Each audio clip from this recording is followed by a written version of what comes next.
میرے حبیب نے فرمایا بندہ جب رو کے کہتا ہے نا یا اللہ غلطی ہو گئی معاف کر دے، فرمایا میرا مالک اسے فوراً ہی معاف فرما دیتا ہے۔ تو آ تو صحیح، تو آتا ہی نہیں۔ سنے بڑی پیاری حدیث، بڑی خوبصورت حدیث، کنز المال میں دیگر کتب احادیث میں ہے۔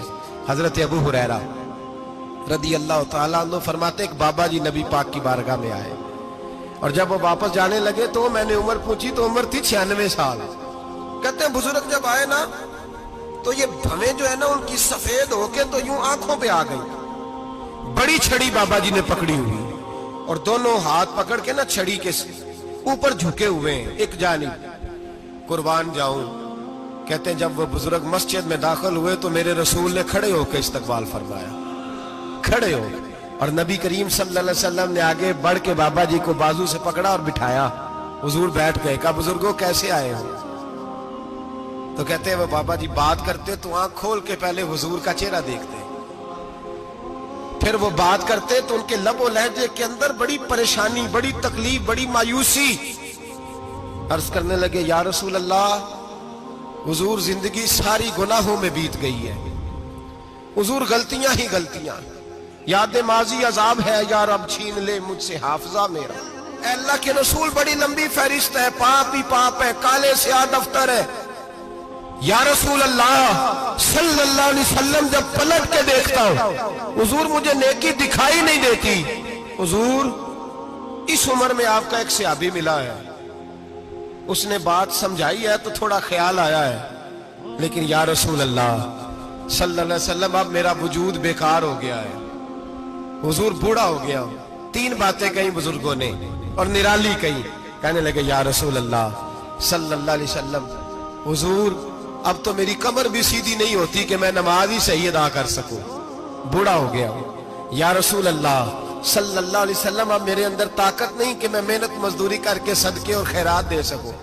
یا رسول اللہ صلی اللہ علیہ وسلم اب میں تلوار لے کے جہاد بھی نہیں کر سکتا، حضور نہ میں لمبی نمازیں پڑھ سکتا ہوں، آقا نہ میں صدقات و خیرات دے سکتا ہوں، محبوبہ نہ میں دین کے لیے کوئی جہاد کر سکتا ہوں، بیکار وجود ہے،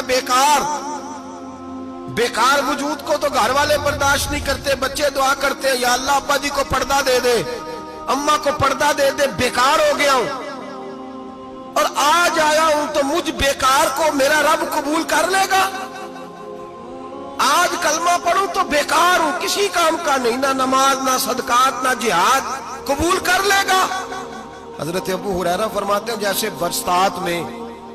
برسات میں بارش کی جھڑی لگتی ہے، یوں مصطفیٰ کی آنکھوں سے جھڑی لگ گئی، حضور کھل کے روئے، کھل کے۔ اور میرے حبیب پاک نے فرمایا بزرگوں بڑے مجاہد ہیں، دین کے لیے جہاد کرنے والے بڑے ہیں، رب کریم کو آپ کی تلوار کی اتنی حاجت نہیں، اور فرمایا اس کے خزانے کوئی خالی تو نہیں کہ آپ ہی گویا صدقہ دیں گے تو بھرے جائیں گے، اور فرمایا پھر رب کریم کی شان میں اضافہ نہیں کرتی عبادتیں، وہ تو بندے کو نفع دیتی ہیں۔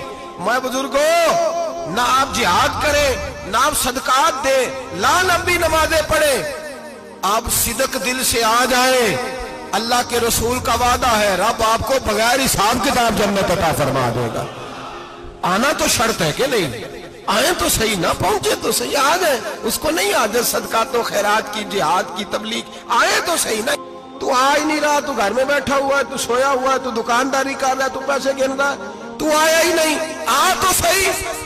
بلکہ میرے نبی پاک فرماتے ہیں جب اللہ پاک کا بھاگا ہوا غلام آتا ہے پھر تو اللہ زیادہ راضی ہوتا ہے، پھر تو اللہ زیادہ راضی ہوتا ہے، زیادہ راضی ہوتا ہے، تو آ تو صحیح، پہنچ تو صحیح۔ بلکہ صوفیاء تو اور بات کرتے ہیں، وہ کہتے ہیں تو کبھی بھول کے بھی رب رب کرے تو اللہ تو اسے بھی قبول کر لیتا ہے، بھول کے۔ ملا رومی کہتے ہیں بنی اسرائیل کا بندہ ہے، صنم پتھر کو کہتے ہیں، بت کو کہتے ہیں، بت کے سامنے کھڑا ہے اور ساری رات کہتا ہے یا صنم یا صنم یا صنم، اے پتھر اے بت، ساری رات پکارتا رہا، رات گہری ہو گئی، نیند کا غلبہ، تھک گیا، سونے کے قریب آیا تو غلطی سے منہ سے نکل گیا یا صمد، یا صنم کی جگہ نکل گیا۔ رب کریم نے فرمایا جبریل دوڑ کے جا، جو مانگتا ہے اسے دے دے۔ حضرت جبریل عرض کرتے ہیں مولا بھول کے تیرا نام لے رہا ہے، بھول کے لے رہا ہے، تو رب کریم نے فرمایا چل نام تو میرا ہی لے رہا ہے، میرا لے رہا ہے نا یا اللہ. وہ اللہ کریم نے فرمایا جھوٹے کے سامنے ساری رات کا کھڑا ہے, ساری رات کا پکار رہا ہے, اسے کچھ نہیں ملا تو سچے کا نام لیا ہے. اگر میں بھی کچھ نہ دوں اور بت میں اور مجھ میں فرق کیا رہ جائے گا؟ جا جو مانگتا ہے جھولی بھر کے دے, نام تو لیا ہے نا.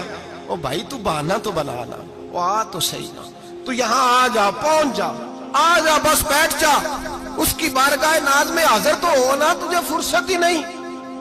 تو یاروں کے لیے ٹائم نکالتا ہے, بازاروں کے لیے ٹائم نکالتا ہے, گلیوں کے لیے ٹائم نکالتا ہے, چوکوں چوراہوں کے لیے ٹائم نکالتا ہے, ہفتے میں ایک دن ہوٹلنگ کے لیے بھی جاتا ہے, لیکن کبھی چھپ کے 2 نفلوں کی تجھے توفیق نہیں ہوتی. اور میں کئی دفعہ کہہ چکا ہوں, جس بندے کو بغیر عبادت کے رزق زیادہ ملنے لگ جائے اس پر آزمائش ہوتی ہے رب کریم کی.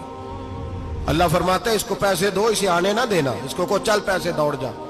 لوگ سمجھتے ہیں میں بڑا ذہین ہوں, عقل مند ہوں, دیکھو میں اپنی ہوشیاری سے, چلاکی سے آگے نکل گیا. تو آزمائش ہے, یہ تو آزمائش ہے رب کریم کی طرف سے, یہ تو اس کی خفیہ تدبیر ہے. میرے بھائی اس کی بارگاہ ناز تک جو آ گیا, آنا تو ہماری ذمہ داری ہے کہ نہیں, پھر اس کی رحمت آگے بڑھ کے استقبال کر لیتی ہے. اور خدا کی رحمت کتنی زیادہ ہے. میرے حبیب کریم سید عالم صلی اللہ علیہ وسلم نے فرمایا اللہ نے اپنی رحمت کے 100 حصے کیے. حضور فرماتے ہیں 1 حصہ اللہ نے دنیا میں نازل کیا ہے. کتنا؟ 1 حصہ.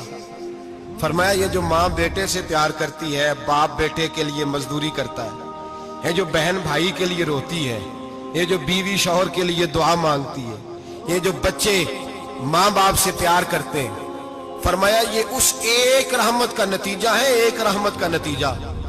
تو صحابہ کہنے لگے یا رسول اللہ وہ 99 کدھر ہیں؟